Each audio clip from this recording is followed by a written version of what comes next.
Hey guys, I Like It Blooms here. Today we're going to be talking about starting our seeds. Okay, it's that time of the year. Everybody's got their Jiffy greenhouse kits and everybody's planting. Over the years, I have developed and learned some of my own techniques as well as traditional methods of starting your seeds. We grow on a small bulk scale. The only thing I'd like to do is share it with somebody else because it's very important. Keep the green thumbs alive, keep the planet alive. We gotta grow stuff, whether we're eating what we're growing or we're just growing because we love to grow. That's that. Let's jump right into this video. It's a nice day outside. We got about 60 degrees. End of April, we're here in Michigan. This stage of the plants, okay? When you plant these, and the typical seed pack, ranges from 7 days to maybe even 30 days for germination. If you have the availability to heat the bottom of this tray, they sell heat mats that you can plug them in, and it creates enough warmth to keep these at a really good temperature. Now, we are in Michigan, so we do start our seeds indoors probably 2 or 3 months before you can even think about bringing them outside. Heating the bottom of these trays, you do not have to have water in the bottom of the reservoirs. If it drips in there, that's fine. But heating the bottom of these trays before they breach the surface of the soil is super important. Obviously, you don't want to cook them, but we do want to heat them. It'll increase your germination rate. It's going to make the roots develop faster. A nice warm spot for these guys is what they like. Me personally, I do not heat all of these with heating pads. We start them inside, and they, to be honest, are over top of fish tank lights.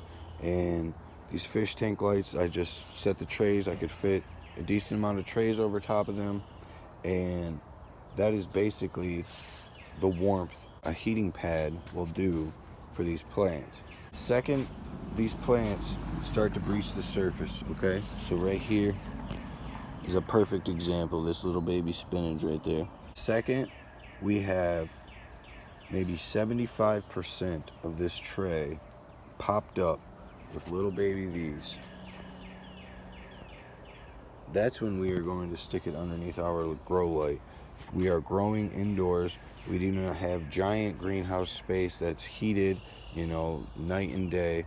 So we're still growing indoors, and that's fine. But to get your best of what you can do indoors, give them some sort of bottom heat, and then as soon as they breach the surface, hit them with a light, not super high up above this, but get it as low as possible to where you cover your entire tray with adequate lighting.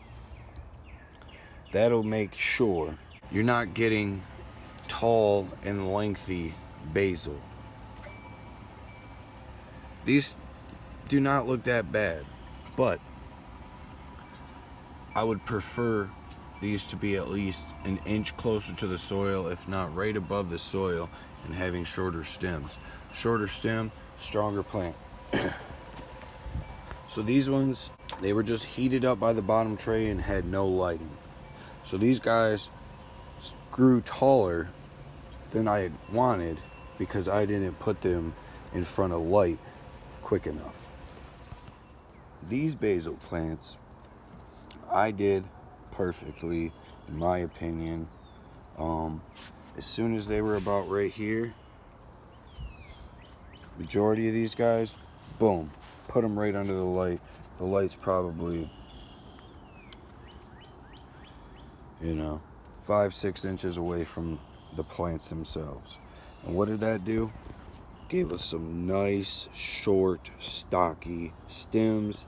These leaves are already bigger than the ones that are in the greenhouse. So we're going a little, 2 weeks on these guys, and they're looking wonderful already. We got some purple basil right here as well.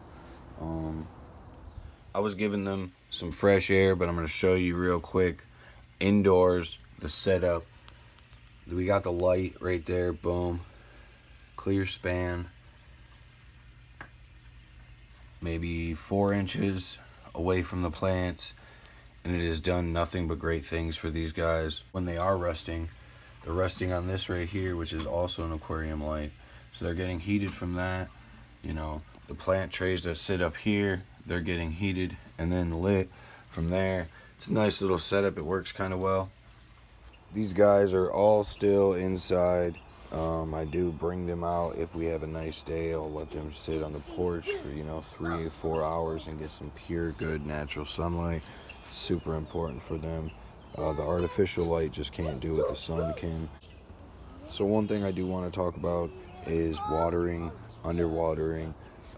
Right now at this point in their life, do not be filling this guy up with water and letting them soak and sit in super swampy, wet conditions.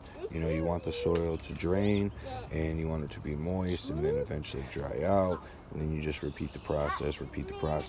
Once these guys get big enough, you can feed them from the bottom 100%.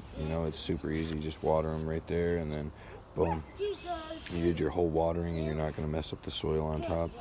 But I do use bottled water for basically the first 2-3 weeks of the plant's life. They do have the domes over top of them, so we are keeping that humidity in, because inside dryness, the heater's still going on at night, we'll dry it out very quickly, so we keep that humidity dome on for sure.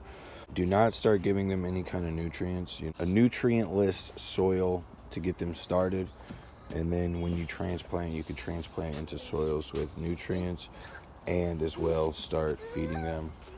These guys are about at a point where I might slowly start to add a little bit of feed to them. These cucumbers did just sprout, but as well, as soon as they are transplanted, I will give them their first feeding. Too much fertilizers at the beginning of this plant's life will easily kill it. By all means, you can buy a bag of Miracle-Gro potting soil and plant your seeds in it, and most of the time, yes, they will probably grow pretty good. But the perfect thing is if you can get a seed starting mix of some sort or create your own. That is going to be the best for your seeds. Heat the tray from the bottom. Give them light as soon as they breach the surface. Don't make them stretch for the light. Bring the light to them. Nutrient-less soil is recommended, but anything you got works. We're growing plants, okay? Don't overwater, don't underwater. This is I Like Your Blooms. We'll see you on the next one. Have a great day. Peace out.